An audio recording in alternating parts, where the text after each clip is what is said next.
Les damos la más cordial bienvenida a la Universidad Hebraica. Mi nombre es José Castrejón. Soy el responsable del Departamento de Adicciones de la Universidad Hebraica y que tendré el gusto de estar con ustedes presentando este interesante tema que el doctor Carlos Olmos nos va a presentar. Me toca darles la bienvenida y estoy viendo con mucho gusto que tenemos una buena cantidad de colegas, amigos y particularmente personas que trabajan en instituciones especialistas en este tema que hoy nos acompañan, interesados en el abordaje de tratamiento y los retos que implica ahora las nuevas sustancias que están apareciendo.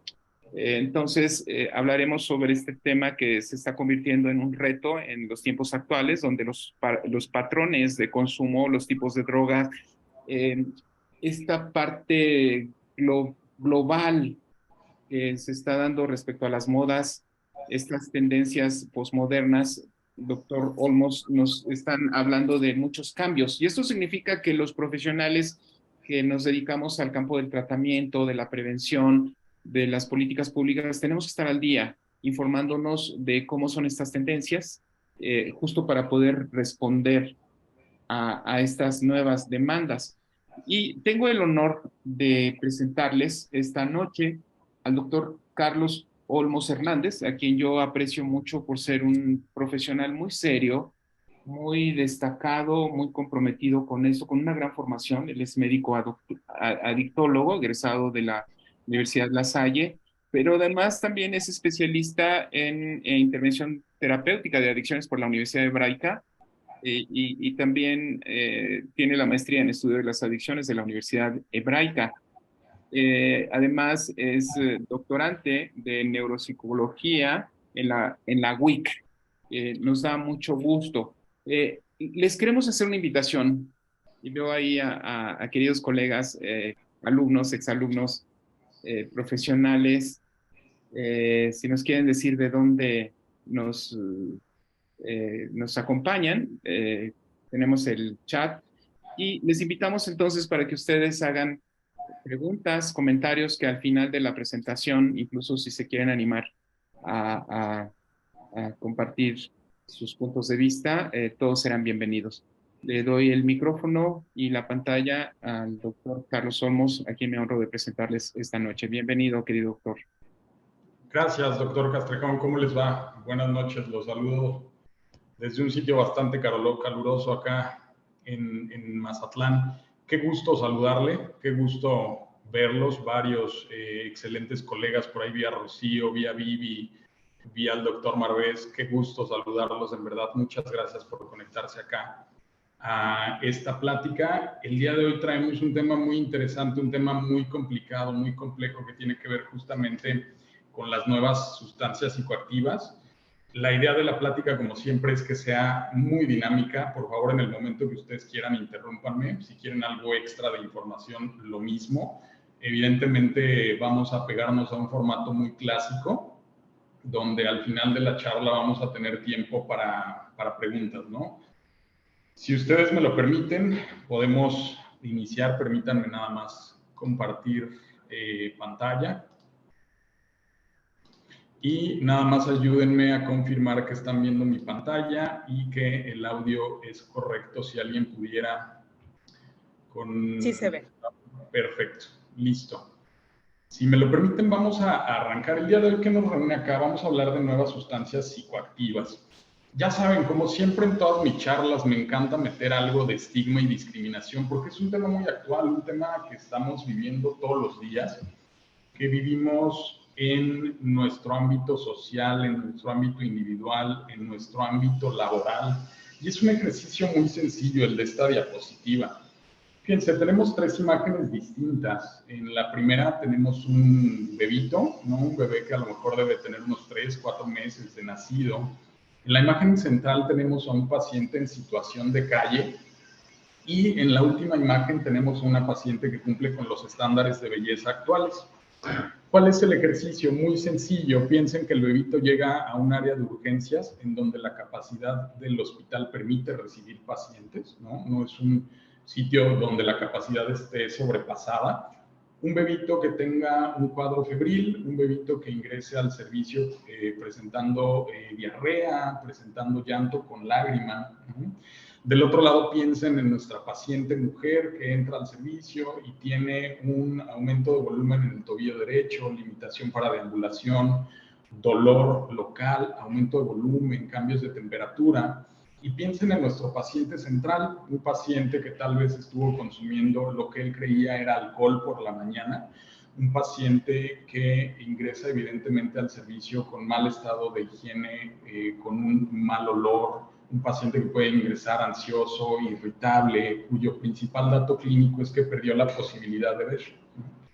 El ejercicio y más bien la pregunta que yo les haría es, ¿a quién creen que deberíamos de recibir primero en un servicio de urgencias? Y la otra es, ¿a quién recibimos primero normalmente, pensando en un hospital público o privado del país? Entonces, esto se vuelve algo muy complicado porque todos deberíamos de tener una respuesta centrada en que vamos a recibir al paciente más grave sin importar las características físicas o sociales o la posibilidad de pago. Y no es así la realidad. La realidad es que muchas veces se optaría por recibir primero a la paciente con esas características físicas que les vuelvo a decir cumplen con estándares de belleza, ¿no?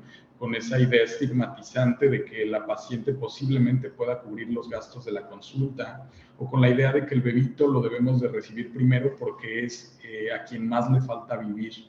Hay que terminar con toda esta parte, estigma entendido como una característica negativa que se le pone a un paciente por una característica física, social, económica, y discriminación es justo eso, pasar hacia un acto negativo a alguno de estos pacientes. Y créanme, es impresionante y muy triste ver cómo cuando llegan estas pacientes con estas características físicas, en ese momento el tomógrafo sí funciona, en ese momento sí está el ortopedista, en ese momento vienen todos los responsables del laboratorio para tomar las muestras, se le consigue la bota, el Aircast Sport de la talla de la paciente y en color rosa, y se le entregan todas las muestras médicas, ¿no? Y con nuestros pacientes que están graves, consumidores crónicos de sustancias, justamente se hace lo contrario, se les rechaza, se les demora en el tratamiento, se les dan manejos superficiales en donde los canalizan, les pasan la solución a chorro y le dan una patada, ¿no?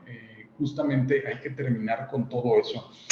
Hay algo muy interesante que es también tema muy actual que se llama estigma internalizado. Es justamente toda esta parte estigmatizante social generalizada, el daño que le puede provocar a uno de estos pacientes cuando se lleva esta información errónea. Entonces, el mensaje pues es muy claro, liberarnos de todo el lenguaje estigmatizante y justamente empezar a dar terapias adictológicas basadas en evidencia científica y sin estigma. Es imposible entrar al tema de nuevas drogas terapéuticas si no tocamos, aunque sea de forma superficial, el tema del proceso adictivo. No es el tema de la charla del día de hoy, pero sí es importante enterarnos cuál es el factor de riesgo más importante para los procesos adictivos. Definitivamente el factor de riesgo para los procesos adictivos son las experiencias adversas en la infancia. ¿Qué es esto?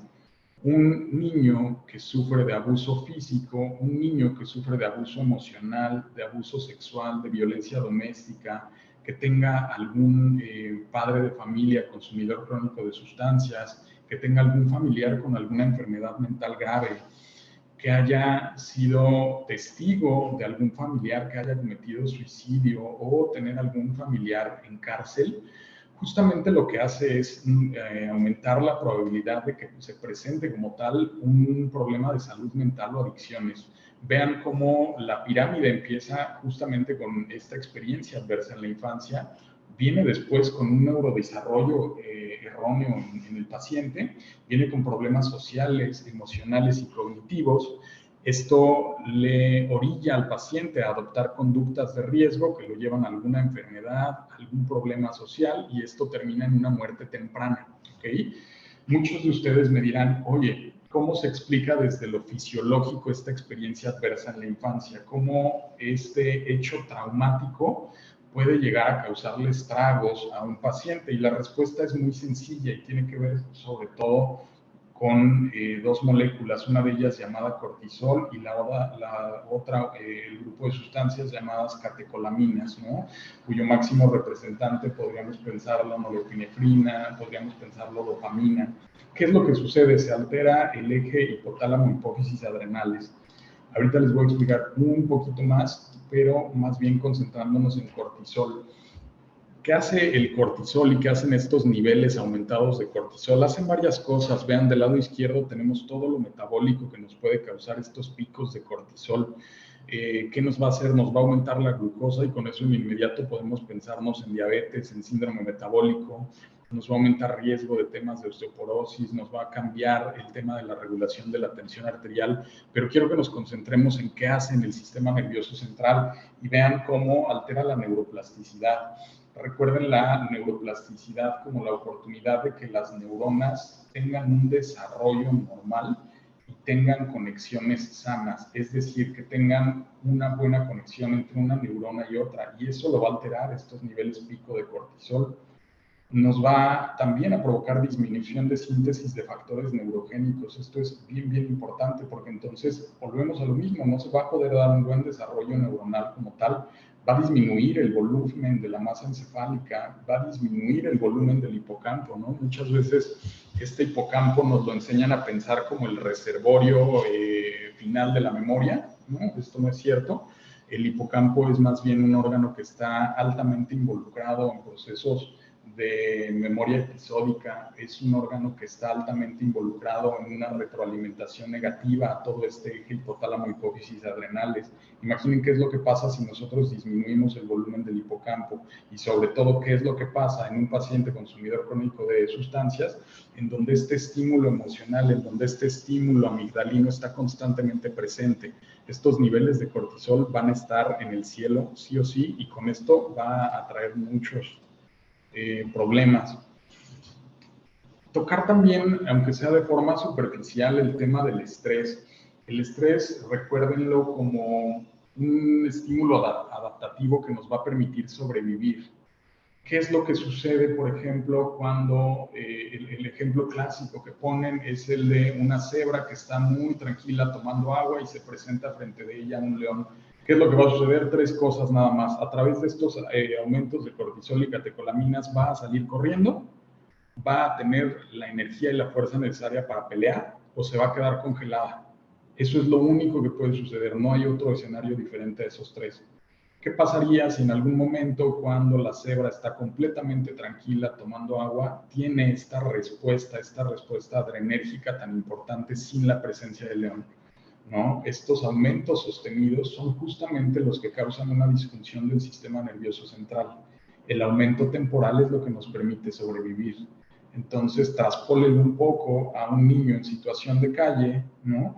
El niño en situación de calle tiene frío, tiene miedo, tiene hambre, tiene aumento de este cortisol, de estas catecolaminas. ¿Qué es lo que va a suceder con él?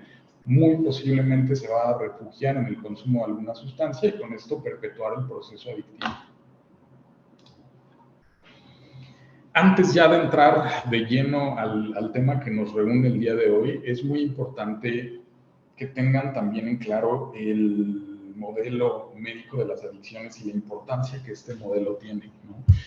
Si nosotros estuviéramos en 1960, le estaría hablando del sistema de recompensa, ¿no? Integrado por la corteza prefrontal, por el núcleo accumbens y por el área A10 del mesencéfalo, ¿no? La realidad es que hoy en día tenemos que estar hablando de vías dopaminérgicas. Vías dopaminérgicas justamente representadas por esos mismos órganos que les platiqué hace rato. Estas vías dopaminérgicas se van a alterar, va a haber cambios estructurales en el sistema nervioso central y con esto se va a perpetuar como tal el proceso adictivo. Dentro del modelo médico de las adicciones, y a donde me quiero concentrar brevemente en esta lámina, es entender el principio de automedicación. Si se fijan en la imagen que tenemos del lado derecho, intenté representar a un pacientito con trastorno por déficit de atención hiperactivo.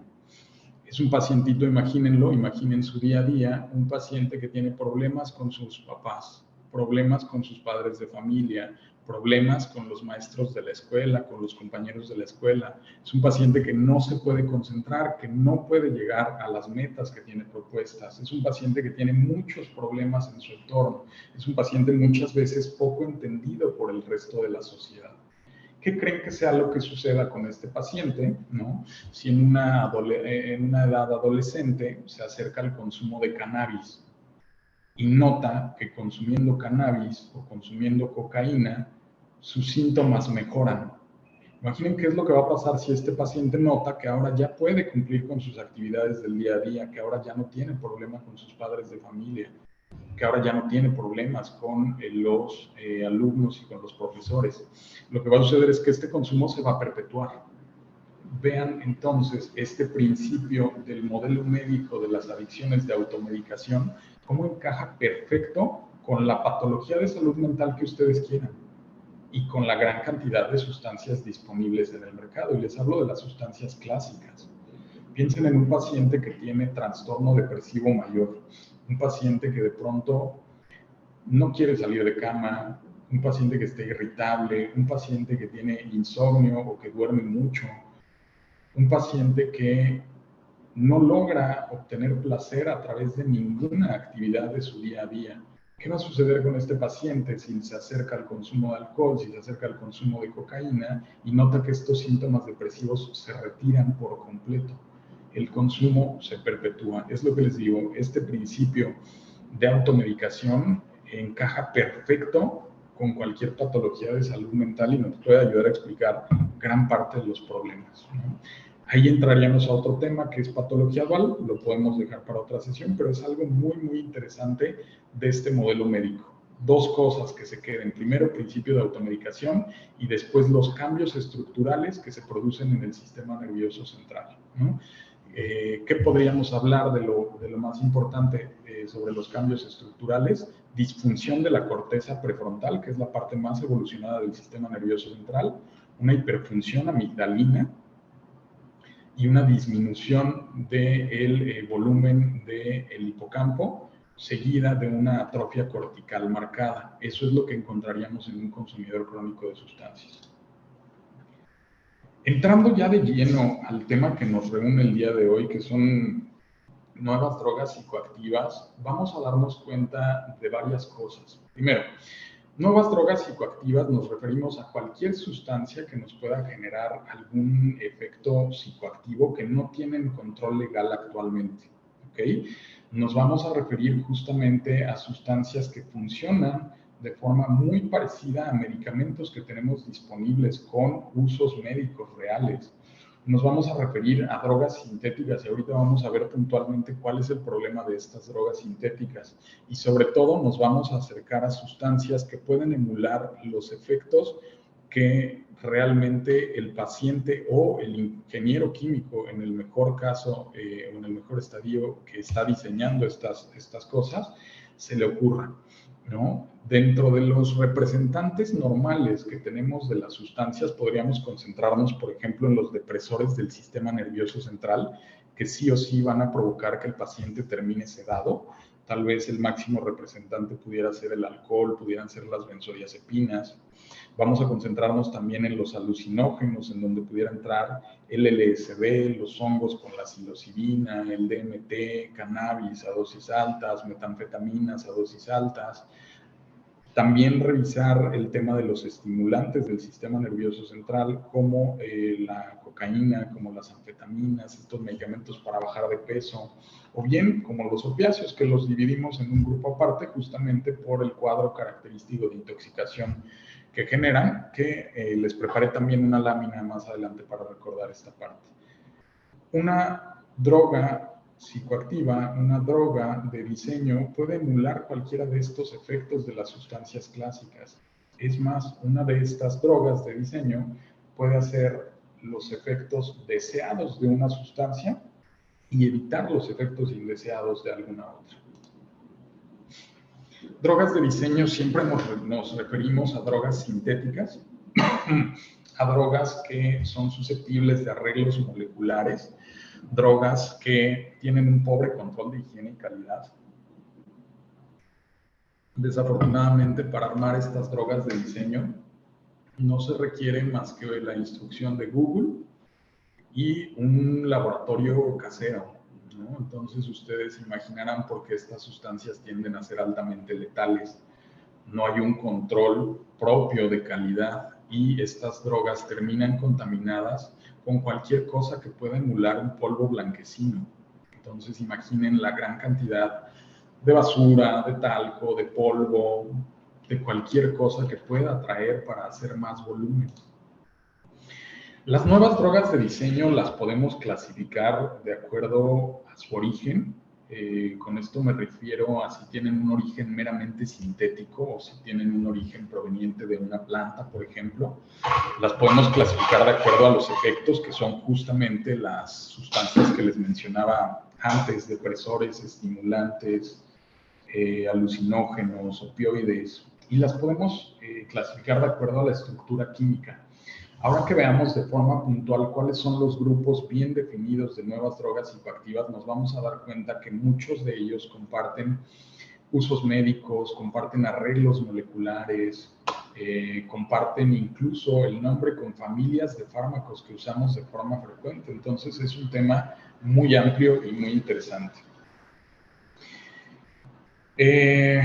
Vamos a revisar que desde 2009 a 2021, justamente nuestros amigos de las oficinas de las Naciones Unidas contra la Droga y el Crimen nos dicen que hay reporte de 1.127 nuevas sustancias psicoactivas. Entonces, imaginen la gran cantidad de sustancias que están reportadas y, sobre todo, imaginen todas las sustancias que no han llegado a la posibilidad de ser reportadas. Es decir, es un número inmenso de sustancias que se consumen de forma local y esto nos lleva a un gran problema de monitoreo, ¿no? ¿Por qué? Porque estas sustancias tienen diferentes nombres. Hay muchas formas de aproximarte a la misma droga con un diferente nombre de acuerdo a la población donde se está consumiendo. Algo que nos aleja de un buen problema también de monitoreo de estas sustancias es el desconocimiento del paciente. Muchos de nuestros pacientes, por ejemplo, cuando entramos a realizar un intento de encuesta para determinar qué es lo que están consumiendo, es muy difícil que estos pacientes estén enterados que están consumiendo cannabinoides sintéticos. Es muy complicado que estén enterados que están consumiendo catinonas sintéticas, por ejemplo, ¿no? Piperacinas, triptaminas. Son nombres ya de clasificaciones médicas que el paciente desconoce que está consumiendo, ¿no? Sería tan complicado como que nosotros pudiéramos asegurar que esta planta es de algún tipo específico de cannabis y que tiene una concentración de THC del 40%, ¿no? Sería complicado nada más con una fotografía, pues lo mismo sucede con el paciente. De ahí, apegándonos un poquito más a toda esta parte médica, nos vamos a encontrar con un nuevo problema. Para que nosotros en el hospital podamos determinar qué sustancia ha consumido recientemente el paciente, siempre nos inclinamos a un perfil toxicológico. Los perfiles toxicológicos que realizamos normalmente en los hospitales nos vamos a dar cuenta que son limitados por varias cosas. Primero, esta es una carta, esta es una tarjeta que normalmente utilizamos para el perfil toxicológico y nos vamos a dar cuenta que nos puede ayudar, por ejemplo, a dar una lectura si el paciente ha estado en contacto con cocaína, si el paciente ha consumido cannabis, si el paciente ha consumido metanfetaminas, si el paciente ha consumido anfetaminas, opiáceos como tal, benzodiazepinas, propoxifeno y hasta ahí. No nos da más información. Ahora, hay otro problema agregado a esto. Si nuestro paciente, pensemos en un consumidor crónico de cocaína, consumió cocaína hace 10 días, el perfil toxicológico para cocaína nos va a salir negativo.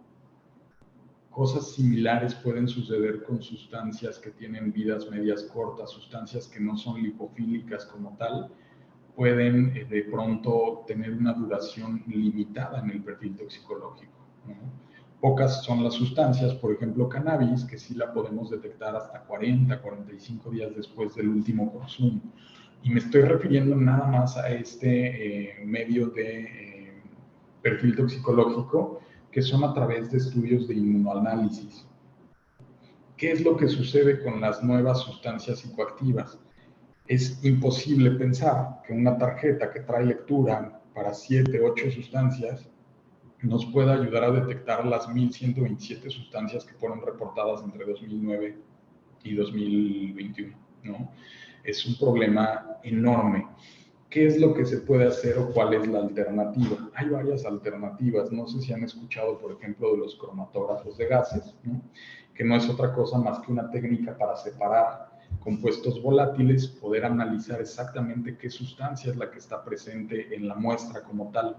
No tenemos acceso en las clínicas a un cromatógrafo de gases. Eso está reservado para sitios en donde llevan una parte importante, sobre todo en el área de química, que hay, por ejemplo, con nuevas técnicas que tienen que ver más bien con temas de voltaje para determinar justamente la información de una especie química a partir de corrientes eléctricas. Entonces, esas técnicas, otra vez, son técnicas reservadas para especialistas en el área química y no las tenemos nosotros disponibles. ¿Qué es lo que se ha intentado para intentar de pronto determinar qué nuevas sustancias psicoactivas se están consumiendo en alguna población en específico? Una cosa que se hace es el monitoreo de aguas residuales, ¿no? Imaginen que de pronto escogemos una colonia al azar, intentamos tomar una muestra del agua residual y vemos qué tipo de sustancias hay en ese desecho.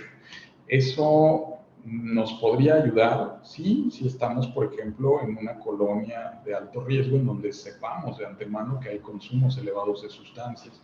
O, por ejemplo, qué es lo que pasaría si intentamos tomar una muestra de agua residual después de algún concierto de música electrónica. Por supuesto que vamos a encontrar presencia de estas nuevas sustancias psicoactivas, pero vean cómo tiende a ser limitada esta parte, ¿no? Sistemas de tamizaje también vuelve a ser un muy buen intento, pero limitado. ¿Por qué? Porque el paciente no tiene muchas veces ni siquiera el conocimiento de qué sustancia está consumiendo. El paciente tiene conocimiento de los efectos psicoactivos que está viviendo después del consumo, no de la sustancia o el nombre real químico de la sustancia que consume. Si a esto le sumamos que los nombres químicos de las sustancias tienden a ser un enredo, pues es muy difícil que el paciente conozca la sustancia por ese nombre. ¿Qué más hay? El tema de sobrecategorización es justo lo que les explicaba. Piensen en un paciente que de pronto le decimos que está consumiendo catinonas sintéticas, en un paciente que le decimos que está consumiendo nuevas benzodiazepinas, en un paciente que le estamos diciendo que está consumiendo opioides sintéticos. Es muy complicado que nos pueda dar esa información. Entrando ya de lleno a las nuevas sustancias psicoactivas, vean qué tan interesante es esta parte. Quiero hablarles primero de los aminoindanos. Al final, o más bien después del nombre de la sustancia, que generalmente en las diapositivas viene en grande, van a ver que entre paréntesis hay un número. Este número se refiere al número de aminoindanos que fueron reportados dentro de esta lista, ¿no? Entonces, no es nada más uno, son muchas de estas sustancias. ¿Cuál es el máximo representante? Este que se llama MDAI, o 5,6-metil-en-dioxi-2-aminoindano. Arriba en la parte superior van a ver un ejemplo del MDAI. Si ustedes ven esta imagen, estas tabletas, se van a dar cuenta que son muy, muy similares al MDMA, ¿no? Que es una metanfetamina, ¿no?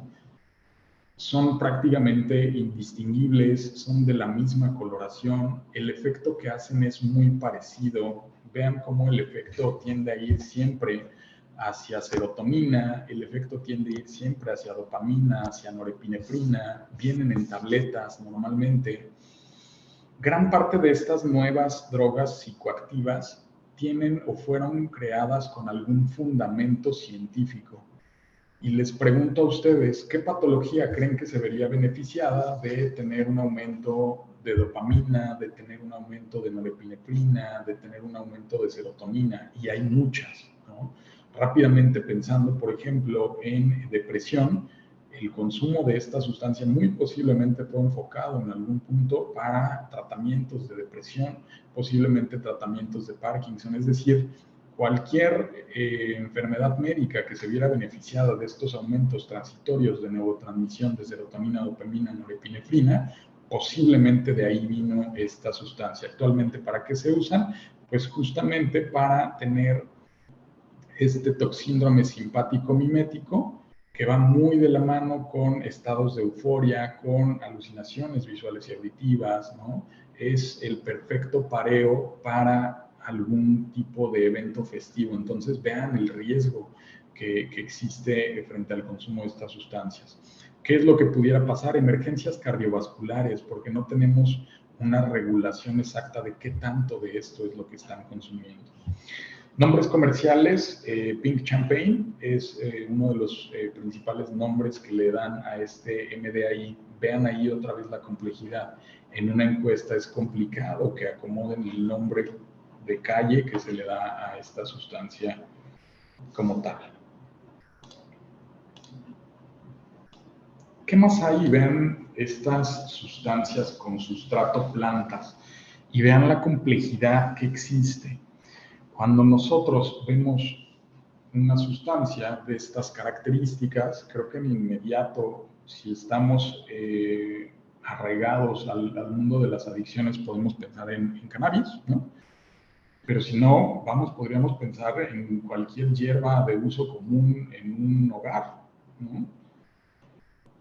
Este que vemos en la esquina, vamos a darnos cuenta que es la famosa ayahuasca, que últimamente ha tenido una popularidad enorme. ¿A qué va esta popularidad? A que el consumo de ayahuasca lo parean con una experiencia espiritual que le va a ayudar al paciente a sanar. ¿A sanar qué? A sanar traumas de la infancia, ¿no? Si nosotros nos acordamos justamente de cómo es esta cascada hipotálamo, hipófisis, adrenales, que tienen que ver con aumentos sostenidos de cortisol, disfunción hipocampal, disfunción amigdalina, pues nos vamos a dar cuenta que este viaje espiritual no le va a ayudar al paciente absolutamente nada, ¿no? Al contrario, lo pone muchas veces en riesgo. Todas estas sustancias, en donde encontramos, por ejemplo, a la salvia, encontramos al peyote, encontramos a esta sustancia que tenemos al principio en la primera imagen, que es el CAT, o a la que tenemos en medio, que es el cratón, comparten características. La primera es que todas tienen un potencial alucinógeno, ¿no? Acuérdense que los alucinógenos tienen un mecanismo de acción espectacular. Los alucinógenos actúan, o más bien lo que nos enseñan a pensar siempre es que para que se dé una alucinación visual y auditiva, se tiene que actuar sobre receptores de serotonina, ¿no? Casi siempre nos enfocan hacia los 5-HT2A. La realidad es que el neurotransmisor más importante para que se dé una alucinación visual o auditiva es dopamina. Entonces vean cómo sustancias que actúan sobre dopamina tienen este potencial alucinógeno, ¿no? Nombres comerciales de estas sustancias, vean toda la serie de nombres que existen: María Pastora, Salvia, Sally D, Magic Man, Purple Sticky. Son muchos los diferentes nombres que pueden tener estas diferentes sustancias, y evidentemente el potencial adictivo está ahí por su acción sobre dopamina. Acuérdense, para que una sustancia tenga un potencial adictivo, debe de actuar directa o de forma indirecta sobre dopamina, pero también existe el riesgo de adicción a proceso. Eso es importante y no lo podemos dejar de lado. ¿Qué más hay? Existen estos fármacos parecidos a fenciclidina. De pronto ahí de los máximos representantes encontramos al PCP, que es una de las sustancias, pues yo les diría comunes, ¿no? Comunes sobre todo en actos de violencia sexual. El nombre comercial o de calle de esta sustancia es polvo de ángel. Es una sustancia que puede causar manía, que puede causar euforia, pero sobre todo una sustancia que causa amnesia anterógrada. Y eso es algo que comparten estos parecidos a fenciclidina, la posibilidad de que el paciente, después del consumo de esta sustancia, tenga problemas con esa memoria reciente como tal. Entonces, por eso se ocupa mucho con este fin, desafortunadamente. A esto hay que sumarle algo muy importante. La posibilidad de rastreo de polvo de ángel en un perfil toxicológico es completamente limitada. Es muy complicado porque justamente tiene que ver con las propiedades de farmacocinética de esta sustancia, ¿no? Tiende a llevar una vida media corta y un proceso de eliminación relativamente rápido. ¿Qué más hay en estos medicamentos parecidos a fenciclidina, ¿no? En donde van a ver que vamos a encontrar muchos anestésicos disociativos? Disociativos, ¿por qué? Porque disocian al paciente de su medio ambiente, ¿no? Son estas sustancias que le permiten al paciente salir de su cuerpo y prácticamente tener esta experiencia de estar viendo desde afuera su propio organismo. Estos parecidos a fenciclidina, lo interesante es que van a actuar sobre receptores de glutamato. Hay que acordarnos, por ejemplo, que el glutamato es el principal neurotransmisor excitador del sistema nervioso central. Entonces, imaginarán, si antagonizas a este receptor, ¿qué es lo que puede suceder como tal? Cosas muy interesantes que tienen que ver con esta ketamina, cosas muy actuales. Hoy por hoy hay protocolos de tratamiento para depresiones resistentes a tratamiento antidepresivo con ketamina.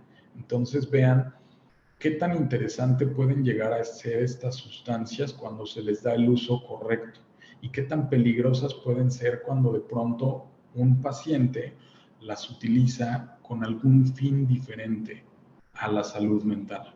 Cuando un paciente las utiliza justamente para enmascarar algún síntoma, para salir de algún problema, para resolver líos de forma rápida.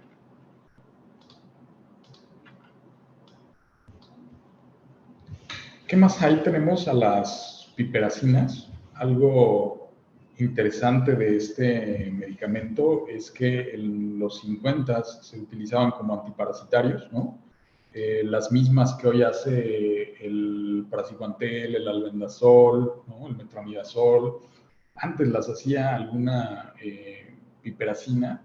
Vean la imagen sorprendente de las tabletas de piperacina. Se vuelven indistinguibles de metanfetaminas, se vuelven indistinguibles justamente de esto que veíamos como MDAI. Entonces es complicado que el paciente te diga qué fue lo que consumió.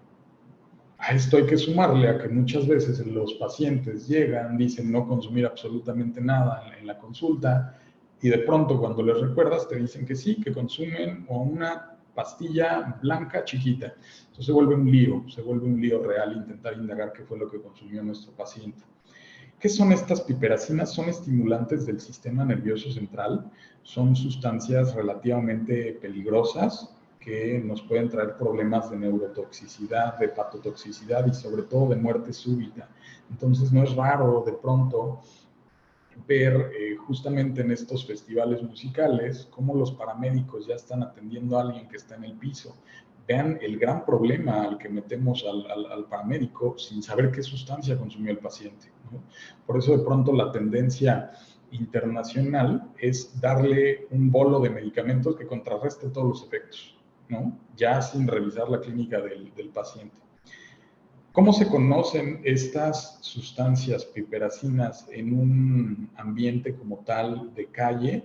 Flying Angel, Legal E, Legal X, Jax, A2, Pep Pills, tónicos sociales. Vean cómo muchas veces los nombres intentan describir por sí solo el efecto que puede tener este medicamento, ¿no? Y vean la gravedad de lo que nos está sucediendo hoy en día. Piensen en otro escenario para hacer un poquito de introspección.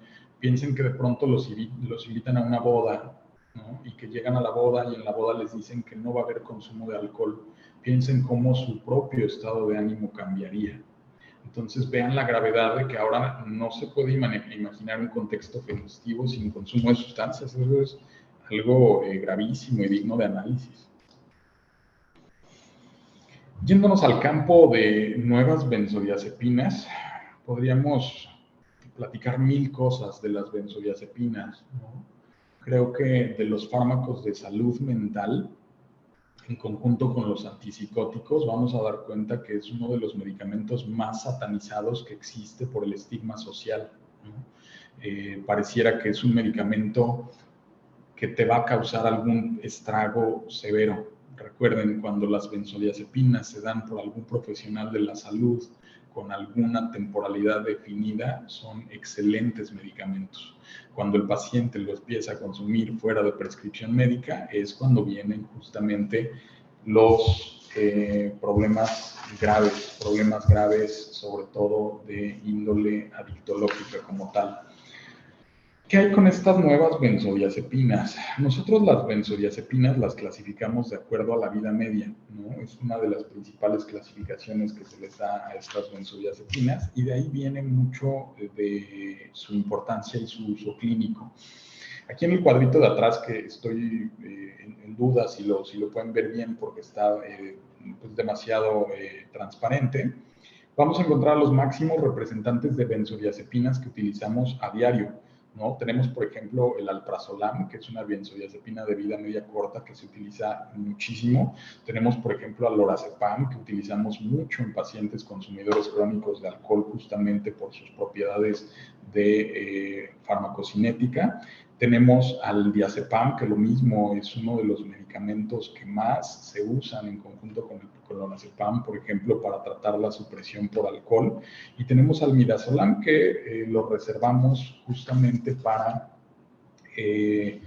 procesos de anestesia como tal.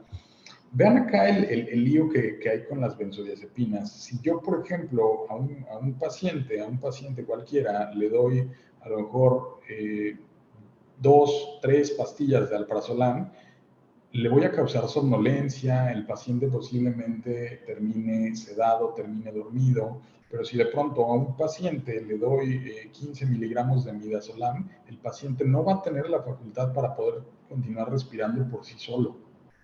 Entonces vean el problema que hay en cambiar una benzodiazepina justamente por otra, ¿no?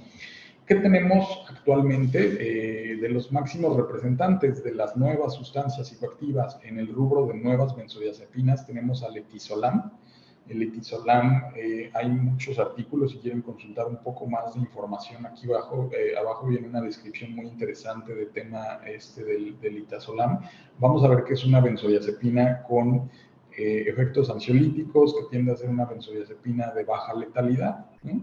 Podría ser, una vez que se analicen bien sus propiedades farmacológicas, alguna buena alternativa justo para poder brindar tratamientos, pero no para que el paciente decida iniciar con este tratamiento, ¿no? Hoy en día, y sumando un poquito a las cosas graves que están sucediendo en nuestro país, hoy en día, por ejemplo, con benzodiazepinas hay un reto viral. Nuestros jóvenes, aunado a todo el riesgo que están viviendo, aunado al poco entrenamiento de habilidades para la vida, aunado al tema de obesidad infantil, aunado al tema de la pandemia que acaban de sufrir y de todo el duelo que tienen acumulado, vamos a ver de pronto que en estos retos virales lo que hacen es consumir estos medicamentos para ver quién se queda primero dormido y quién se queda dormido hasta el final, ¿no? Entonces, vean cómo ya no hay como tal un respeto por el consumo, ¿no?, de las sustancias, más bien se vuelve algo necesario, algo a manera de preparación de estos niños para lo que viene después. Y es algo gravísimo que tenemos que trabajar sí o sí pronto. Dentro de las nuevas sustancias psicoactivas también tenemos a las triptaminas. Hay muchos representantes. Vamos a darnos cuenta que lo interesante de estas triptaminas lo podemos encontrar acá en la imagen que les pongo. De pronto, las triptaminas, ¿no?, pudieran causar estos efectos alucinógenos. Vamos a darnos cuenta también de que existen múltiples vías de consumo. ¿Por qué les decía lo de la imagen? Porque esas sustancias se vuelven completamente indistinguibles de cualquier otro polvo blanquecino.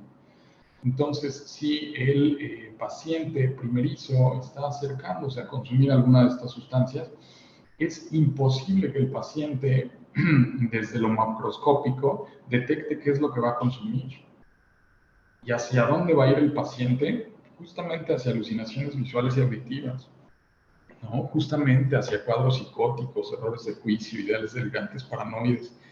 Se vuelve un problema enorme. ¿Por qué?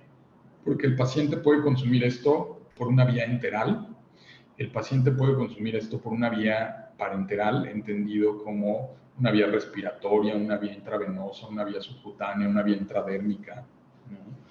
Piensen nada más en el problema enorme que tenemos con el cigarro electrónico. Piensen que cualquier sustancia que nosotros podamos disolver es una sustancia que tiene la posibilidad de ser consumida por cigarro electrónico.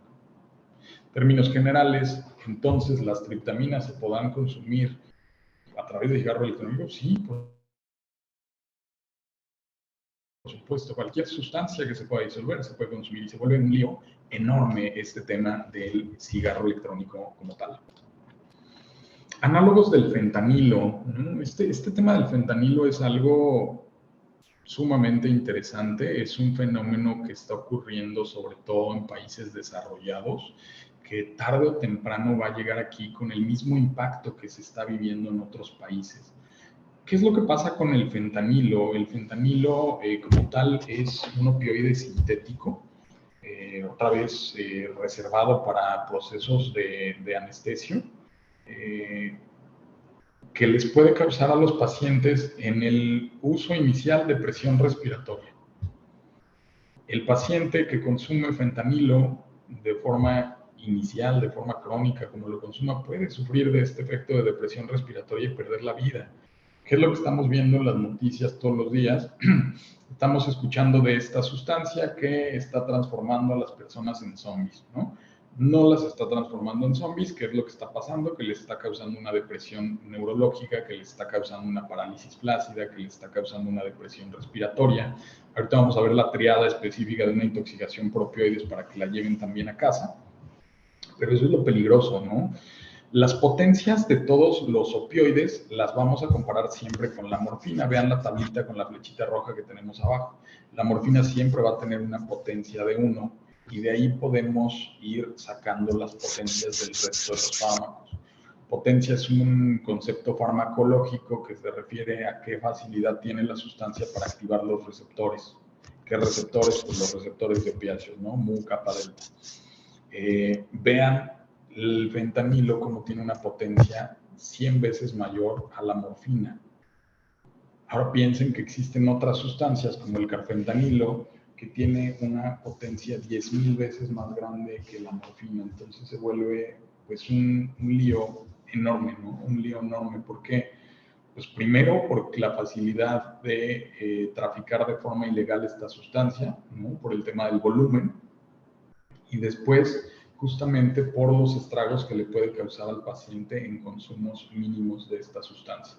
Imaginen pacientes que consumen de forma crónica heroína y que de pronto les presentan una sustancia que resultó tener características similares, que no fue heroína, pero que fue carfentanilo. ¿Qué va a hacer el paciente? Inyectarse lo que habitualmente consume. Y va a terminar intoxicado sí o sí con un problema de salud enorme. Rápidamente y a manera de psicoeducación, existe una triada de intoxicación por opioides. Esta triada, todos los servicios de emergencia la deberíamos de conocer porque tarde o temprano nos va a llegar un paciente que tenga estas características clínicas y necesitamos sí o sí saber qué hacer con él para poderle salvar la vida como tal. ¿Cuál es la triada? Vean por favor en la imagen inferior izquierda de la pantalla cómo tenemos a una paciente con unas pupilas, ¿no? Con un diámetro muy pequeño. Este problema clínico se llama miosis puntiforme o miosis en cabeza de alfiler. Esas pupilas, las dos, se vuelven extremadamente pequeñas. Cuando ustedes vean un paciente que tiene así las pupilas, está sí o sí intoxicado por opioides. ¿Qué más nos puede causar? Una depresión respiratoria, como vemos en el señor de arriba a la izquierda, o una depresión neurológica. No es por eso lo que comentan en las noticias. ¿Qué hay que hacer con estos pacientes que están intoxicados? Sí o sí nosotros le debemos de dar tratamiento con naloxona. ¿Cuál es el problema que tenemos acá en México actualmente? La clasificación de esta sustancia. la clasificación actual legal de esta sustancia no nos permite tener acceso a este medicamento, que deberíamos sí o sí de poder tener acceso, ¿no? De pronto en otros países este medicamento es de muy sencillo acceso, todo el mundo lo conoce, todo el mundo lo sabe utilizar, bomberos, policías, paramédicos, todo el mundo lo carga en su día a día. Aquí es difícil tener este medicamento, ¿no? Siempre sale la pregunta, oye, a ver, tengo una paciente que tiene miosis puntiforme, depresión neurológica, depresión respiratoria, ¿le puedo inyectar esto? Por supuesto que le puedes inyectar esto y le ayudarías mucho, ¿no? Generalmente hay dos presentaciones de naloxona, una que es una jeringa precargada, no tienes que hacer absolutamente nada, abres el paquete, viene un plástico con una jeringa y un botón literal que tú puedes inyectar en el muslo del paciente y en ese momento recupera la función. Y hay un spray nasal como a manera de estos dispositivos que muchas veces te ayudan un poco con el tema de irrigación de la mucosa nasal y te ayuda bastante bien a salir del aprieto. ¿Qué más hay? Existen también las catinonas sintéticas. Vean la imagen, por favor, y vamos, esa sustancia es totalmente indistinguible de la sal que utilizamos para los cortes de carne, ¿no? Totalmente indistinguible de muchas veces dispositivos que venden para darle un buen olor a los baños, ¿no? Y justo así se ve la droga, ¿no? Otra vez, nosotros no podríamos decir si esto se trata de sal comestible, de cristal, de una catinona sintética, ¿no? De algún medicamento pulverizado. Entonces se vuelve muy complicado un buen análisis macroscópico nada más con estas características. ¿Qué tenemos acá como principales representantes? Pues tenemos, por ejemplo, a la mefedrona, tenemos a la metcatinona, tenemos a la butilona. Vamos a darnos cuenta que todos estos son estimulantes del sistema nervioso central. Vuelvo a lo mismo, ¿qué usos médicos creen que le hayan podido dar a estas catinonas sintéticas? Prácticamente cualquier uso que tenga que ver con aumentos de catecolaminas en el sistema nervioso central. Si nosotros nos vamos justamente a revisar, por ejemplo, las propiedades farmacológicas, las propiedades químicas del bupropión, que es un excelente medicamento, pertenece a un antidepresivo que utilizamos muchísimo en el área de adicciones porque nos ayuda para pacientes consumidores crónicos de nicotina, de tabaco. Vamos a ver que la estructura química que tiene es de una justamente parecida a una catinona sintética. Entonces, otra vez vean cómo las sustancias están ahí, ¿no? Muchas veces hace falta redireccionarlas para poder beneficiar alguna patología en específico. Nombres comerciales de esta sustancia, pues yo creo que la que más conocemos todos es la de sales de baño, ¿no? ¿Cómo la puede consumir el paciente? Otra vez lo mismo, la puede consumir por vía oral, la puede consumir inyectada, la puede consumir fumada. Son muchos las diferentes vías de administración que podemos tener de estas catinonas sintéticas. Voy a echar para atrás la diapositiva para que se den cuenta del número. Vean, por ejemplo, cómo los números van subiendo, tritamina 60, análogos de fentanilo 173. Entonces, imagínense qué tantas de estas sustancias hay disponibles dentro de la categoría de nuevas sustancias psicoactivas. Y si nos vamos un poquito a recordar la definición, son sustancias que no tienen una regulación legal. Entonces, vean en qué problema estamos metidos realmente. Pasando ya al último grupo de estas nuevas sustancias psicoactivas, vamos a encontrar a los cannabinoides sintéticos. Vamos a darnos cuenta que dentro de las sustancias de consumo, ¿no? Dentro de estas sustancias de uso habitual en nuestros pacientes, los cannabinoides suelen ser unas sustancias altamente estigmatizadas, ¿no? ¿Y desde qué perspectiva les digo esto? Muchas veces se forman dos grupos, los que parecieran estar a favor del consumo de cannabis, en donde encontramos a los pacientes consumidores crónicos de cannabis y a todos los investigadores de medicina canábica, Y del otro lado a muchos puritanos que van en contra de este tema de cannabis, ¿no? ¿Qué es lo que sucede acá? A mí me parece que está muy mal entendido este tema, ¿no? Y de ahí radica el problema de esta polarización tan importante que vemos sobre los cannabinoides. Y no me entiendan mal, esto no es una recomendación abierta a consumir cannabis, al contrario, consumos de cannabis justamente en una edad menor a los 26 años, cuando nuestro sistema nervioso no está con una maduración completa, nos va a llevar sí o sí a cuadros psicóticos, ¿no? Ideas delirantes, paranoides, errores de juicio, alucinaciones visuales y auditivas. Esto suele ser la antesala de problemas más fuertes como esquizofrenia.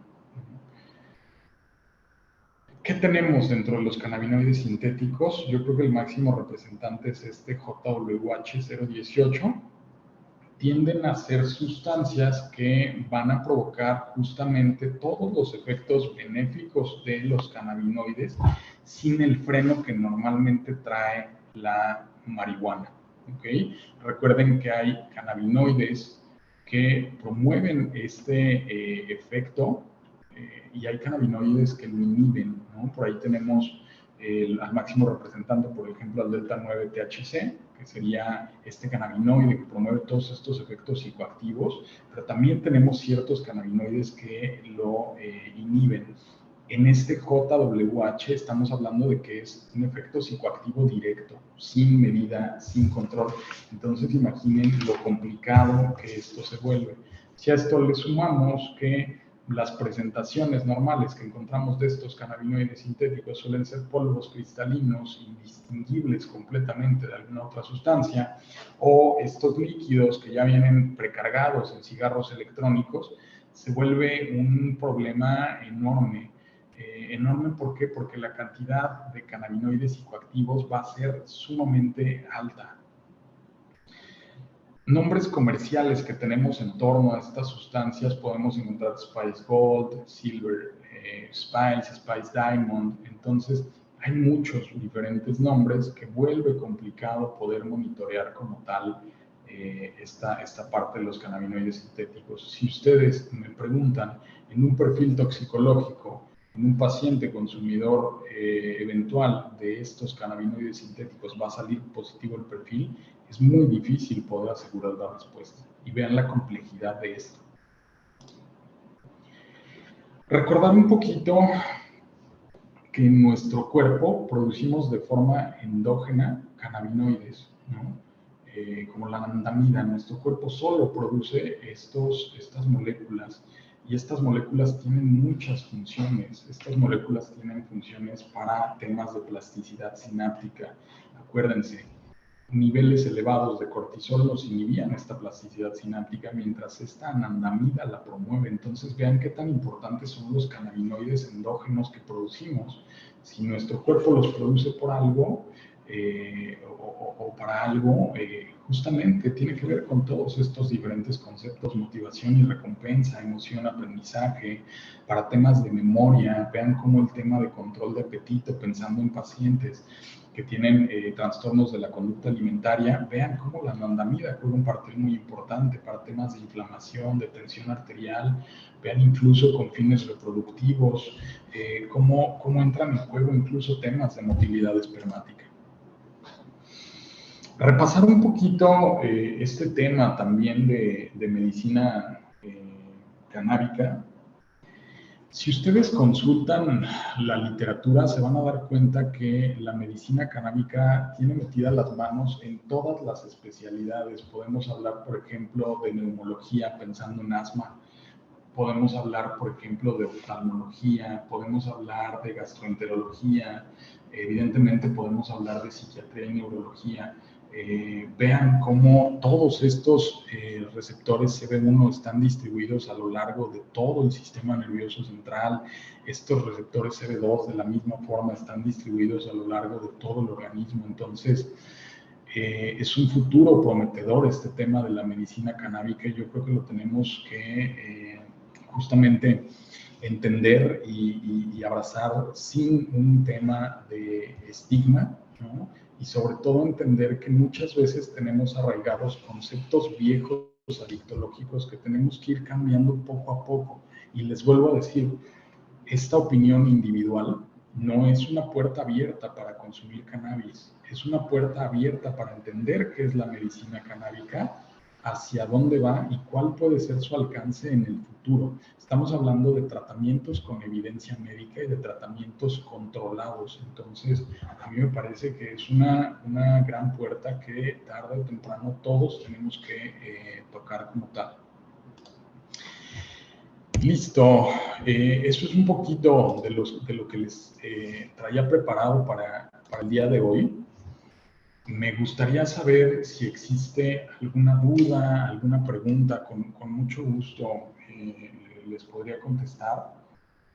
Creo que es importante, regresando un poco al tema de adicciones, recordar que hoy en día lo que tenemos que hacer es quitarle el foco de atención a la droga. La droga no es lo más importante es el padecimiento que tiene nuestro paciente. Lo más importante es el sufrimiento acumulado que tiene desde la infancia hasta esta edad adulta. Lo más importante es la empatía que podemos generar con él. No la droga es exactamente lo de menos. Nosotros tenemos que permitirnos evaluar hacia dónde debe de ir encaminado nuestro paciente, nuestro tratamiento, ¿no? Que debe de ser encaminado hacia objetivos reales, ¿no? Tenemos que cuestionarnos, a ver, la abstinencia evidentemente es algo importantísimo desde la perspectiva médica, pero qué tan importante es también la funcionalidad del paciente. Son muchas cosas, muchos conceptos que tenemos que ponernos a discutir y sobre todo tomar el control de este tema de salud mental y adicciones, ¿no?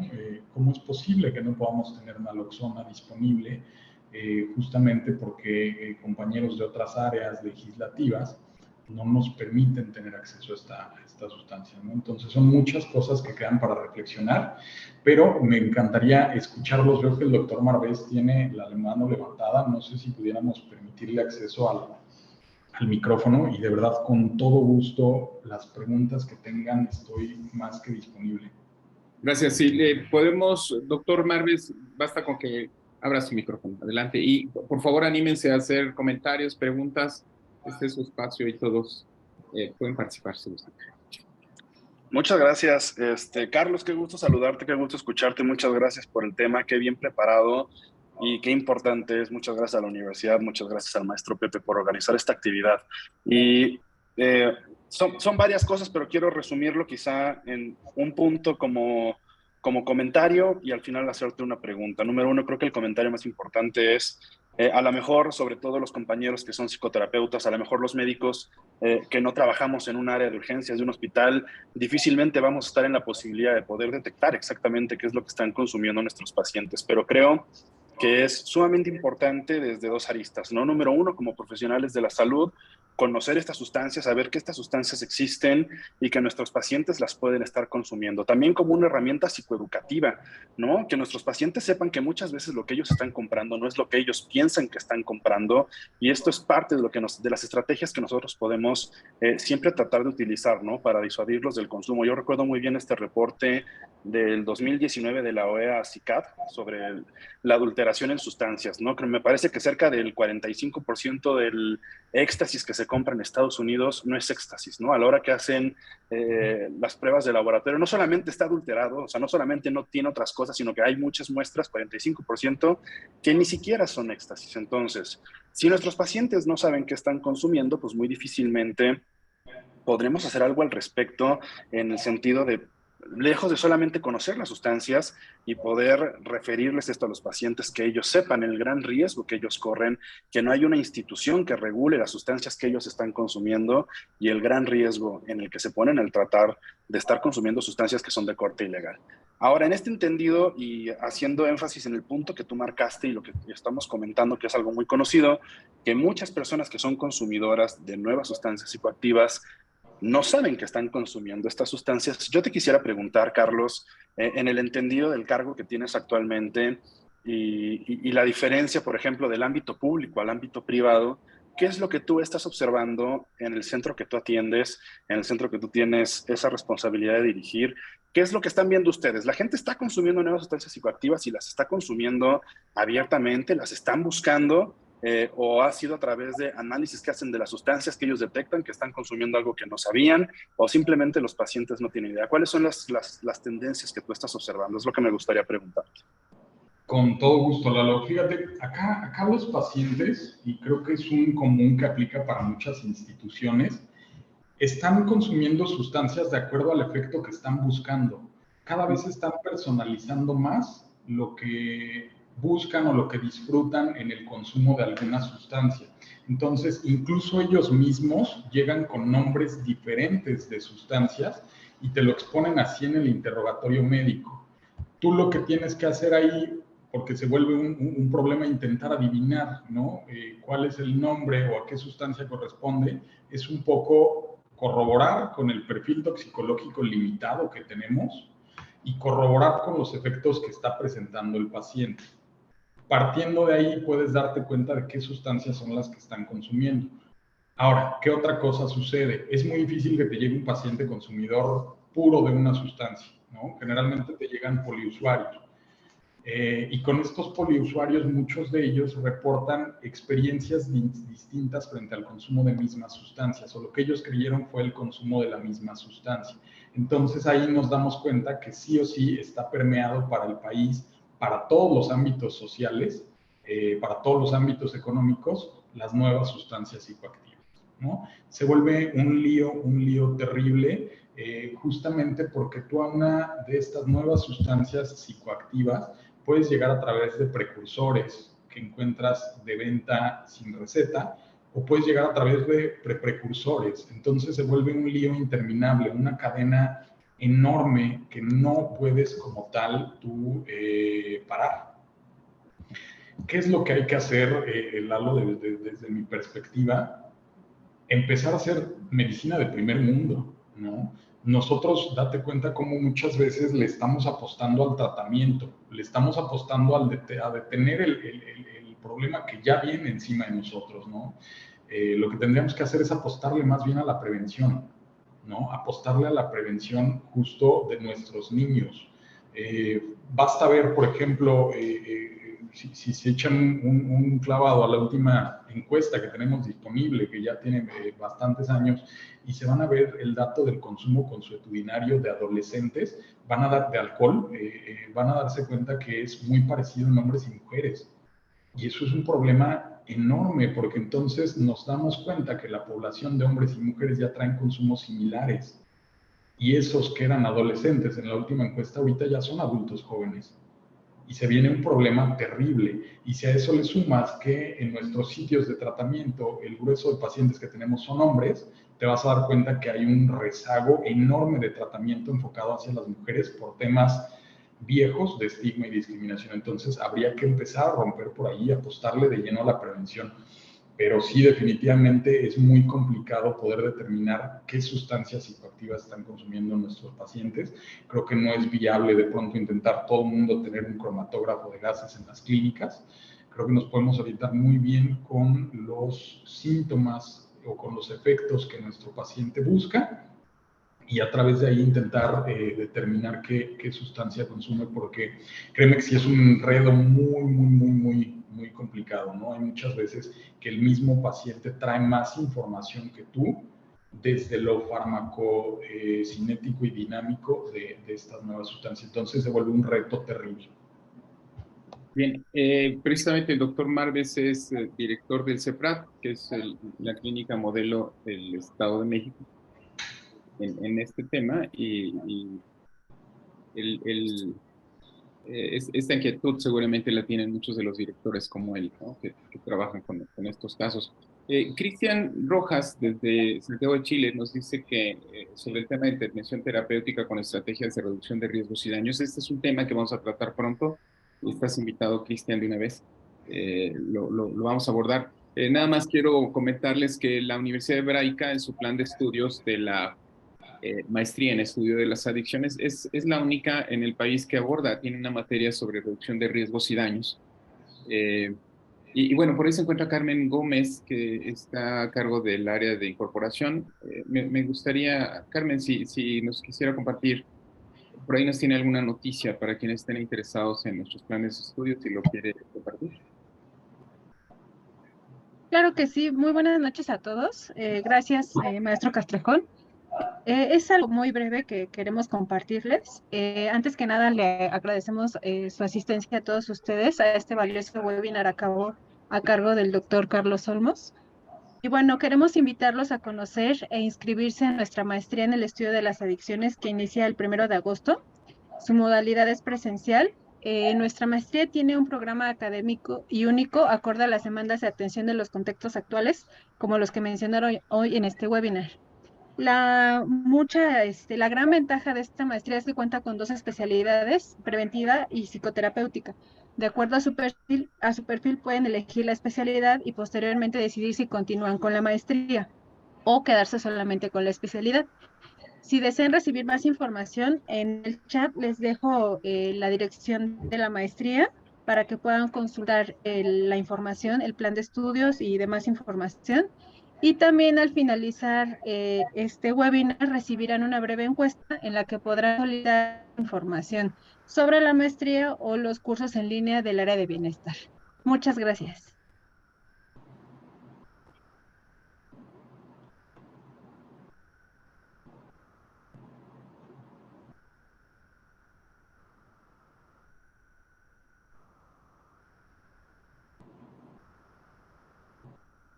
Perdón, decía que Gabriela Lavín había levantado la mano. Si quiere abrir su micrófono, por favor.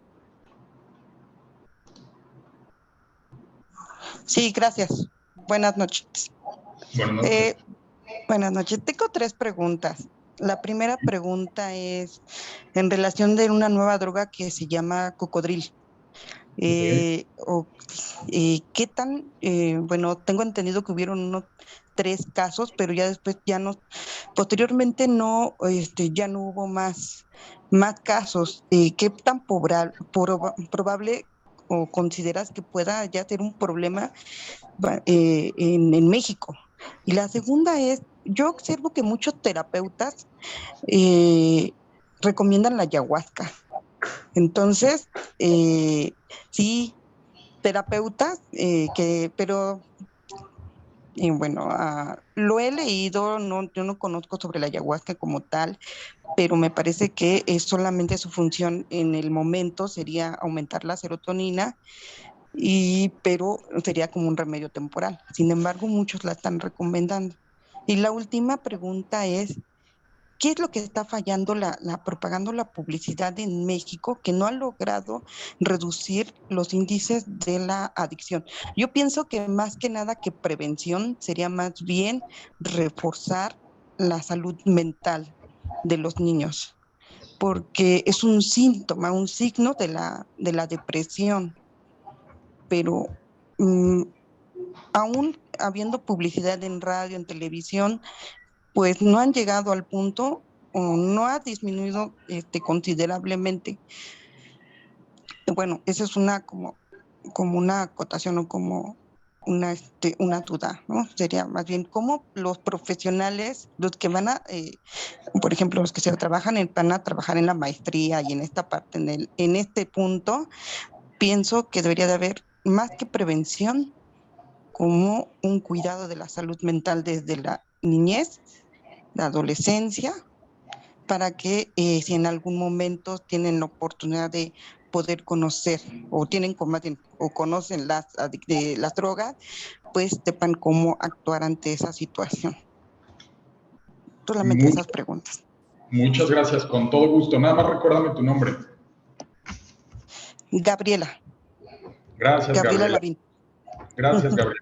Te cuento varias cosas sobre tus 3 preguntas.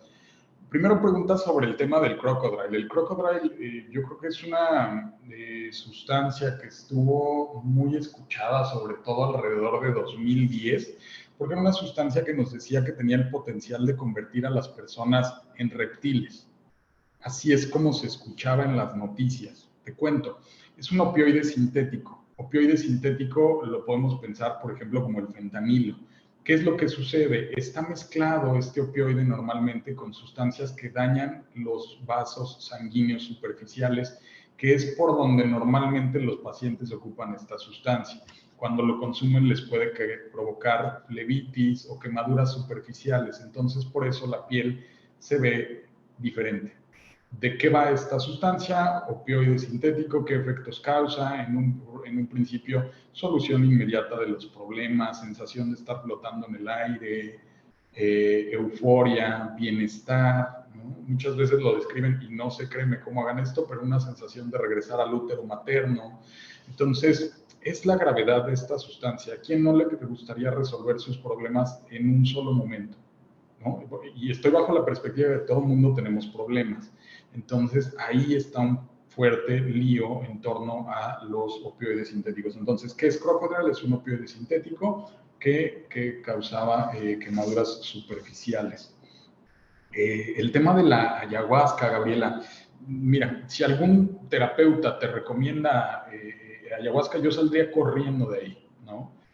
No es algo que debamos de estar recomendando y es un problema enorme, porque ahorita imagínate cuando un profesional de la salud recomienda a un paciente consumir ayahuasca, este paciente va a transmitir esta información al resto de sus cercanos y es donde se hacen problemas de comunicación. Fíjate, si el paciente lo que está buscando es resolver problemas de salud mental y adicciones o traumas infantiles, bueno, tiene que escoger primero el paciente un pilar de psicoterapia, el que él quiera, cognitivo-conductual, psicoanálisis, existencial, transpersonal, lo que él se le antoje, tiene que escoger un pilar de esos. Y tiene que escoger también un pilar que esté enfocado al área médica. Tiene que escoger un psiquiatra que pueda proponer algo de farmacoterapia en caso de que sea necesario. Con esos dos pilares el paciente va a salir adelante. Si a eso tú le quieres sumar algo alternativo, acupuntura, mindfulness, yoga, audioterapia, terapia asistida con equinos, lo que encuentren, que no les reste al tratamiento, adelante. De ahí en recomendar consumos de ayahuasca para intentar eliminar traumas infantiles me parece un error terrible, terrible. ¿Por qué? Fíjate, yo creo incluso que si te acercas con estos terapeutas que recomiendan uso de ayahuasca y le preguntas cuáles son las propiedades farmacológicas de esta preparación de ayahuasca, a través de qué actúan, no te van a poder dar una respuesta certera, ¿no? Son sustancias que actúan parecidas como el DMT, son sustancias que actúan parecido a lo que hace un IMAO, y te aseguro que no te van a poder dar esta respuesta concreta. Entonces, no, por supuesto que no es algo recomendado desde la perspectiva médica. Entonces, bueno, pues no hay que hacer esta recomendación, puede traer mucho estrago a nuestros pacientes. La última cosa que tú preguntas es algo muy interesante. A ver, ¿qué está pasando con la propaganda que se está haciendo? Y fíjate qué interesante, porque nosotros llevábamos una materia en la maestría de adicciones con el maestro Iggy, con el maestro Romanovsky, y justamente platicábamos estos temas. ¿Qué está pasando? Pues que muchas veces los profesionales de la salud mental y adicciones, que estamos bien enterados de toda la patología como tal, no estamos participando en la elaboración de estos materiales, ¿no? Recuerdo mucho tener materiales que dicen el cigarro mata, ¿no? O consume alcohol y vas a terminar en el pan. Cosas así, a esos extremos, ¿sabes? Y de pronto, si te paras un poco en la corriente psicoanalítica, te vas a dar cuenta que una de las explicaciones del consumo de estas sustancias es una fuerte pulsión de muerte. Muchas veces eso es lo que el paciente está buscando y tú se lo estás vendiendo en un letrero, ¿no? Entonces, hay una incongruencia enorme entre estos programas preventivos. ¿Por qué? Pues porque no están realizados por profesionales de la salud que estén bien enterados del tema, ¿no? Tal vez lo están haciendo con mucha buena voluntad, pero no están avanzando. Reforzar salud mental, por supuesto que tenemos que reforzar la salud mental, ¿no? Necesitamos cada día más profesionales expertos en estos ámbitos que puedan ayudarnos a tomar buenas decisiones. Sin embargo, yo les hablaba de este cambio de paradigma que tenemos en el país.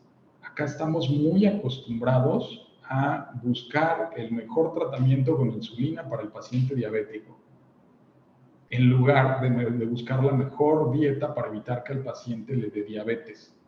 Eso es a lo que estoy yo intentando encaminar este tema, hacia lo preventivo, ¿no? Hacia ir a dar talleres psicoeducativos a todas las escuelas, hacia hablarles de habilidades para la vida, a construir nuevos programas psicoeducativos, ¿no?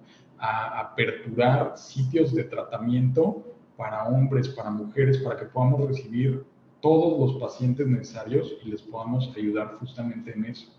Fíjate, hoy en día piensa en un adolescente y no es difícil encontrarte esta imagen repetitiva de un adolescente en casa, sentado frente al televisor, con la posibilidad de pedir alimentos a donde él quiera a través del celular, con la posibilidad de tener o estar conectado con todos sus amigos, ¿no? Sin entrenamiento de habilidades para la vida. Entonces es mucho riesgo el que tienen justamente estos niños y por ahí debemos de empezar, ¿no? No sé si contesté tus preguntas, espero que sí haya podido contestar estas 3 preguntitas. Y alguna otra pregunta, yo Sí. encantado, más bien, Vivi, creo que justo sobre este último tema que estás comentando sobre la psicoeducación, Mercedes Queiroz, quiero destacar que es una talentosa profesional con una gran trayectoria y presencia y que nos acompaña. Ha hecho 2 planteamientos. Yo quiero invitar a Mercedes, si quiere abrir su micrófono y compartir justo estos comentarios que está haciendo. Bienvenida. Hola, ¿qué tal, maestro? Un gusto saludarlo y también agradezco la presentación del doctor Olmos. Básicamente, bueno, yo en realidad a lo que me dedico es a mi oficio de psicoanalista, pero bueno, por ahí estudié adicciones y algunas otras cositas, y sí escucho, digamos que hay todavía como muchos juicios erráticos, ¿no? Como en estas ideas de asociar ciertos consumos de alucinógenos a experiencias resolutivas, como decía el doctor, de situaciones de la historia personal o de eventos traumáticos del pasado, o algunas ideas de decir, bueno, es que consumo marihuana y se abre como el polo sensoperceptual y entonces toda la materia me la absorbo facilita. Y bueno, al inicio es así, pero después vienen los problemas cognitivos, ¿no? Y viene pues también esta disfunción de la química cerebral, ¿no? Que ya lo que no se produce naturalmente, ya el organismo deja de producirlo porque espera que venga potencializado por la sustancia y desde afuera, ¿no? Entonces, sí me parece como muy importante que también nosotros, profesionales de la salud, nos psicoeduquemos y seamos como más responsables de lo que llegamos a compartir, no sé, tal vez desde el psicoanálisis no estamos como para prohibir nada, pero sí como para acompañar y hacer que alguien se cuestione y se implique en por qué considera que su posibilidad de estar en el mundo y resolver lo que le ocurre tiene que ser a través de una sustancia, ¿no? Y no de tal vez de otras formas menos riesgosas y más saludables, ¿no? Pero sí coincido también en la prevención. Creo que en términos de la prevención y hay que tener como muy presente el valor iatrogénico, ¿no? Porque de pronto por ahí leí darle prevención a los chavos en las drogas. Bueno, no puedes llegar a decirle a los chavos qué son las drogas y todo eso porque quizás hasta ya saben más que uno, sino más bien tomar la cosa por el litoral de pues estilos de vida saludables, estrategias de afrontamiento, recursos psíquicos deseables frente a la adversidad, no sé, como la resiliencia, la asertividad, otros temas, ¿no? Más que llegar a hablar así como de las drogas duras, porque a veces demasiada información pues les permite conocer y experimentar lo que antes les era ajeno, ¿no? Esto es como cuando también lo que no aprendí lo terminé de aprender en el anexo, ¿no? O lo que no hacía lo aprendí en el anexo. Entonces, en ese sentido me parece importante esto que decía también el doctor, ¿no? De buscar el efecto preventivo, pero con un planteamiento que sí que venga como de costado, ¿no? Más que llegar y hablar de drogas duras y tupidas, porque todo lo prohibitivo pues resulta interesante, ¿no? Eso. Muchas gracias al maestro Castrejón y al doctor.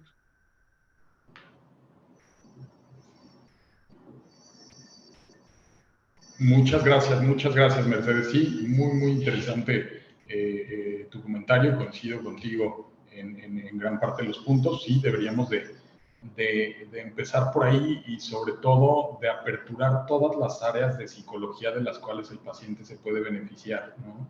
De pronto creo, y no me dejarás mentir, hasta en la misma psicología, el psicoanálisis tiende a ser muchas veces la última área a la que el paciente accede, ¿no? Y esto otra vez es hablar de lo mismo, estigma y discriminación.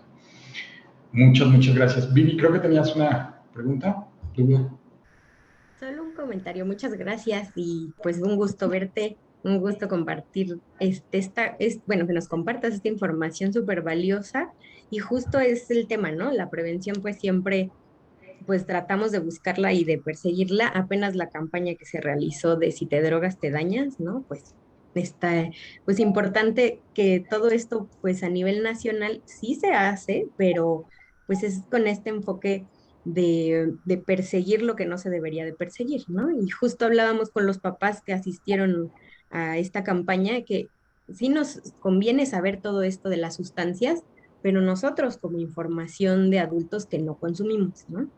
Para estar alertas de en qué áreas están vulnerables nuestros adolescentes y niños y pues saber por dónde prevenir en cada chico, ¿no? Y pues sí, estuvo como interesante que los papás entendieron que justo no tienen que estar hablando todo el tiempo de la prohibición en sus casas, ¿no? Pero sí saber y sí informarse de lo que sucede con las nuevas sustancias, ¿no? Los papás googlean las drogas que encuentran de los chicos, ¿no? Le toman foto y en Google ahí les aparece que todo es fentanilo, ¿no? Que todo puede ser, pues ya, ¿no? De muerte. Entonces, pues sí está muy interesante el poder hacer como pues sí, un trabajo en equipo con las familias, yo lo veo, sobre todo eso es importante, ¿no? Pero pues muchas gracias, me dio mucho gusto verte por acá. Muchas gracias, tienes toda la razón. Hay que acordarnos que al final del día los chicos van a recibir la información, ¿no?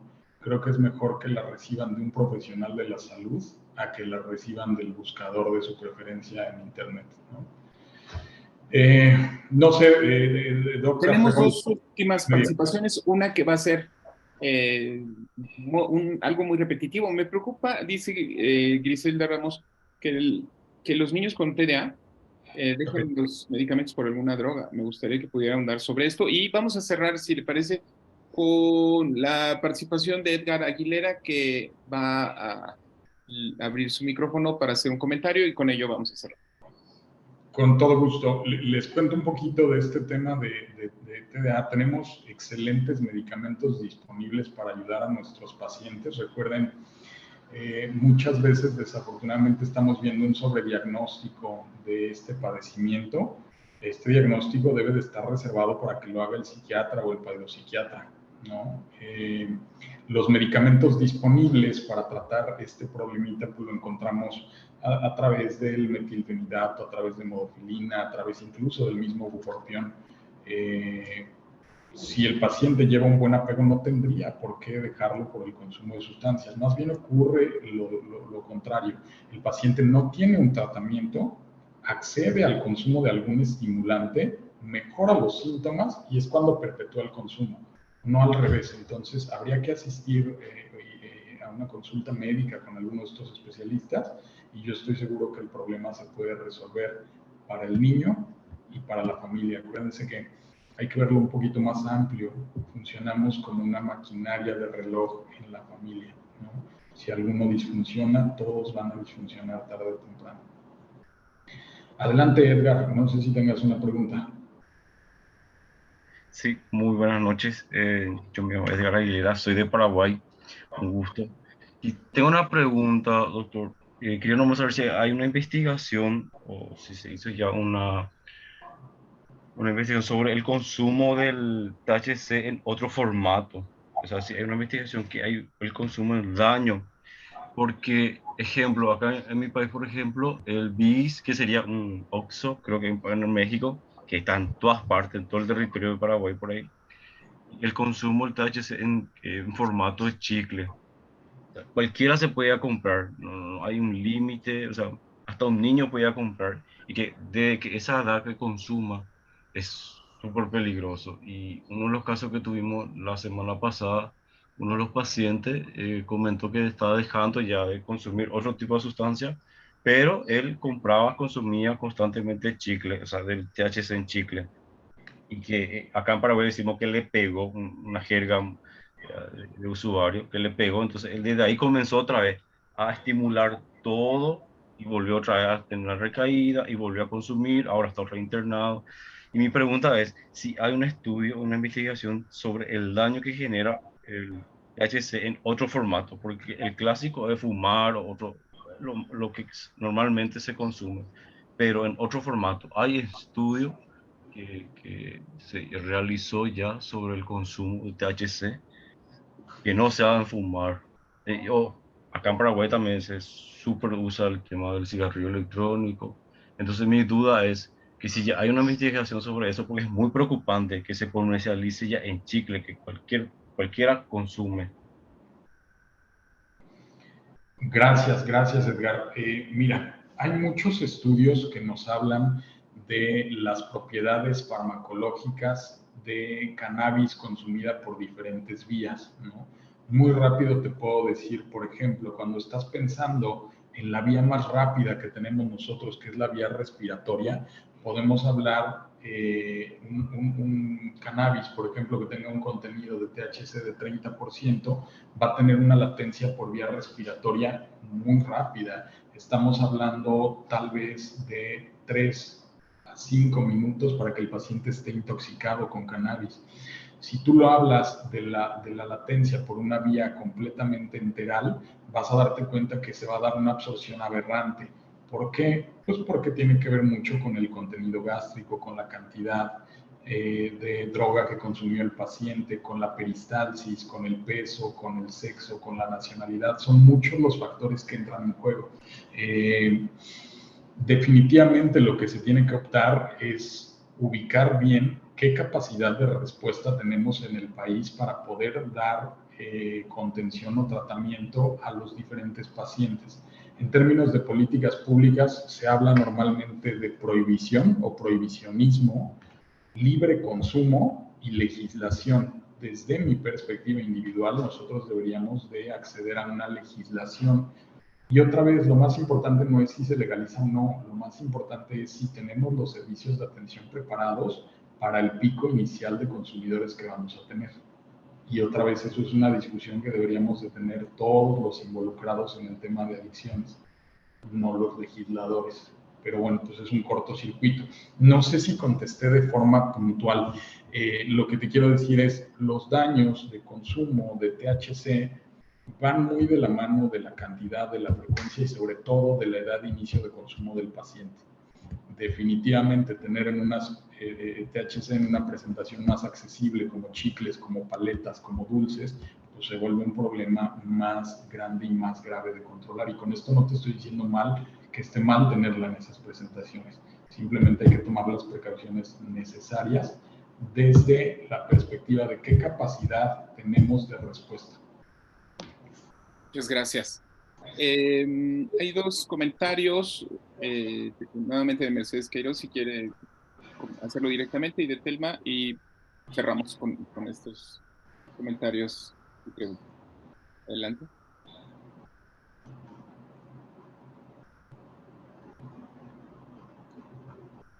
Hola, hola, buenas noches.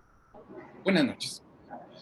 Me interesaría escucharle si tiene algunas diferencias significativas entre los efectos de las diferentes sustancias en hombres y mujeres y cómo en algún momento esto también repercute en el proceso de recuperación.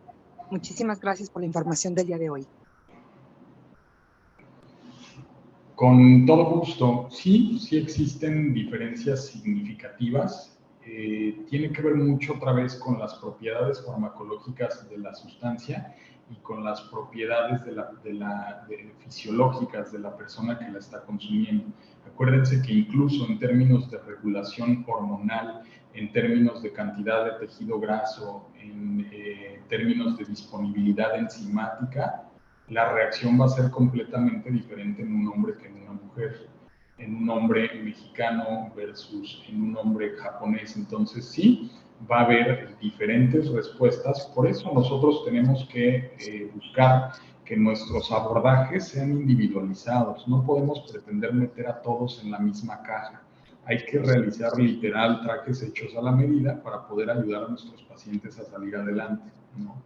Hay que tomar mucho en cuenta, otra vez parado desde este punto de estigma y discriminación, cómo nuestros pacientes se podrían sentir más cómodos en su consulta. Hay que tener un poco de empatía, hay que conocer su historia. Entonces son muchas cosas que tendríamos que hacer, pero contestando de forma puntual, sí existen diferencias de acuerdo a la persona que está consumiendo la sustancia.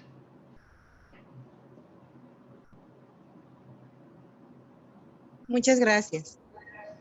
Con todo gusto.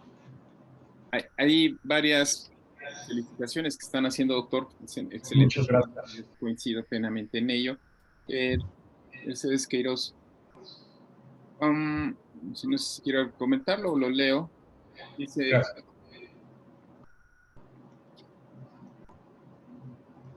Lo leo. Nada más para comentar la importancia de la atención o tratamiento de pacientes con patología dual, concretamente con el tema de medicación a personas con trastorno mental grave residual a consumo y daño neurológico o alguna otra enfermedad. ¿Algún comentario sobre esto, doctor? Sí, por supuesto. Temas de patología dual, otra vez es importante que todo el grupo de expertos de salud mental sepan qué es la patología dual, ¿no? Sepan qué tipos de patología dual existen, sepan cómo hacer un abordaje de este tipo de pacientes, ¿no? Se acerquen a la posibilidad de explicar con todos nuestros pacientes la bondad de la farmacoterapia en ellos, la necesidad de la psicoterapia en ellos. Entonces, este problemita de patología dual es importante informarle a todo el mundo de qué va, ¿no? Informar datos muy interesantes, por ejemplo, cuando encuentras un paciente con algún trastorno de salud mental, más o menos el 80% va a tener de forma concomitante un trastorno por consumo de sustancias. Entonces, son datos interesantes en donde a través del historial médico hay que identificar qué fue primero, el consumo de sustancias o el trastorno de salud mental, o más bien aparecieron de forma diferente en algún periodo de la vida del paciente, y eso puede ayudar, por supuesto, a el buen desenlace de este tipo de pacientes. No dejar de lado las nuevas técnicas justo basadas en evidencia científica como la terapia eléctrica. Hay muchas cosas que nosotros podemos hacer por nuestros pacientes, pero bueno, necesitamos primero avanzar con este tema de psicoeducación para los pacientes y para el profesional de salud mental. Me parece que esa es una extraordinaria conclusión de esta extraordinaria presentación, doctor. Muchas felicidades en la Universidad Hebraica. Nos da mucho gusto ver cómo nuestros alumnos egresados cada vez más activos, cada vez haciendo cosas fabulosas como lo que tú estás haciendo en tu tarea cotidiana, doctor, y gracias por estar con nosotros, por compartirlo. Queda ahí en el chat la liga para información. También queremos decirle que estos webinars están siendo grabados, están colocados en Comunicación UH. Si los quieren ver, tenemos unos temas extraordinarios que hemos revisado y les estaremos invitando próximamente a tratar otros temas como los que ustedes han planteado. Muchas gracias, doctor. Felicidades. Gracias, gracias. Nos vemos la próxima. Y por ahí verás los comentarios de felicitación y de agradecimiento por tu ponencia. Muchas gracias, Doc. Un gusto saludarlos. Muy buenas noches y seguimos en contacto. Gracias.